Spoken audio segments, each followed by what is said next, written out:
ಅವನು ಕಾರಲ್ಲಿದ್ದಾನೆ, ಅವನು ಸಿಗಾಕೊಂಡ್ಬಿಡ್ತಾನೆ. ಅವ್ನು ಈಗಲೇ ಮ್ಯಾಜಿಕ್ ಮಾಡಿ ಅಲ್ಲಿಂದ ತೆಗಿಬೇಕು. ಅಗಡಂ ಬಗಡಂ ಆಲಂ ಫಾಲಂ ಇಕಡಂ ತಿಕಡಂ ದಮ್ ದಮಾದಂ.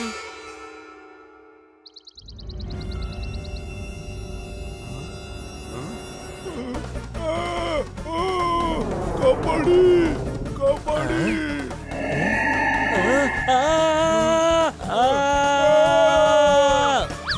ಚಿಂಟು ಕಾರ್ನ ಕೆಳಗಡೆ ತಗೊಂಬ ಈಗ, ಈಗಿಂದೀಗ್ಲೇ. ಕಾಪಾಡಿ. ಅರೆ ಅಪ್ಪ, ನೀವ್ಯಾಕೆ ಕಿರಿಚ್ತಿದ್ದೀರಾ? ನಾನು ಯಾಕೆ ಕೂಗ್ತಾ ಇದ್ದೀನಿ? ಬಹುಶಃ ನಾನು ಕನ್ಸು ಕಾಣ್ತಾ ಇದ್ದೆ ಅಂತ ಕಾಣಿಸುತ್ತೆ. ಬಾಯ್ ಬಾಯ್ ಬೇಟಾ. ಬಾಯ್ ಅಪ್ಪ. ಬಾಯ್.